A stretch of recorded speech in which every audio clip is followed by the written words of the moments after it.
मैं कॉलेज में यहाँ सेकेंड ईयर में था और वो दौर इतना मज़ेदार था। उस वक्त गज़ल जो थी वो दोबारा हमारे देश में ऊपर आ रही थी और जगजीत सिंह साहब और मेहंदी हसन साहब, ग़ुलाम अली साहब, they were like the rock stars.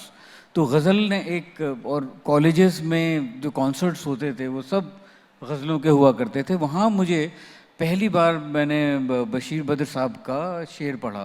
मुझे मालूम था बशीर बद्र साहब मेरठ में रहते हैं, पर मैंने कभी उन्हें पढ़ा नहीं था, ना ही मेरा उतना रुझान था उस तरफ। तो मैंने उनका शेर सुना, वो कि ये एक पेड़ है आज से मिल के रोले हम, ये एक पेड़ है आज से मिल के रोले हम, यहाँ से तेरे मेरे रास्ते बदलते हैं।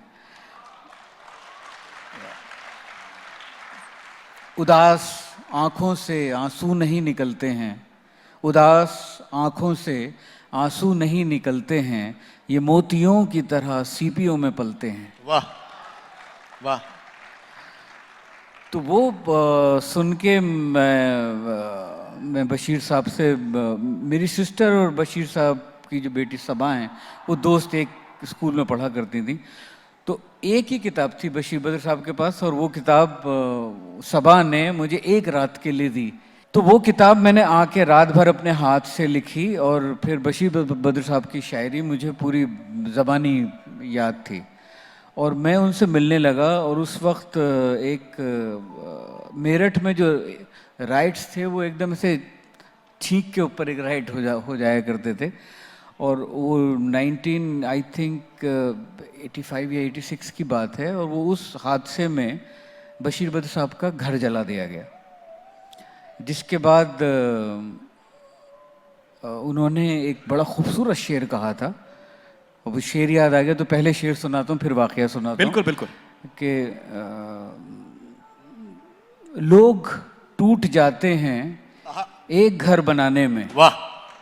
लोग टूट जाते हैं एक घर बनाने में, तुम तरस नहीं खाते बस्तियां जलाने में। वाह वाह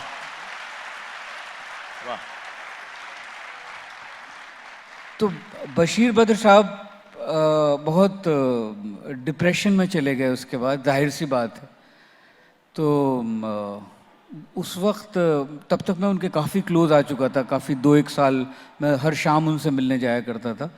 तो उस वक्त सिर्फ 2 लोगों को मिलने की इजाज़त हुआ करती थी, एक मैं और एक भंडारी साहब थे 70 साल के। तो मैं 20 साल का था, भंडारी साहब 70 साल के, हम दोनों मिला करते थे।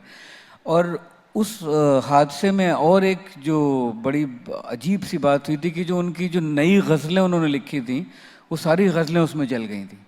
और तो बशीर साहब उसके लिए बहुत दुखी थे उस चीज़ के लिए। तो मैंने उन्हें कहा कि मुझे तो सारी गज़लें याद हैं आपकी, जितनी भी वो 30-40 उन्होंने लिखी हुई थी। तो मैंने वो सारी गज़लें उन्हें बहुत, मतलब मुझे काफ़ी कुछ 90% सब कुछ याद था। वाह। तो मेरा ये इश्क रहा गज़ल से, बशीर बद्र साहब से।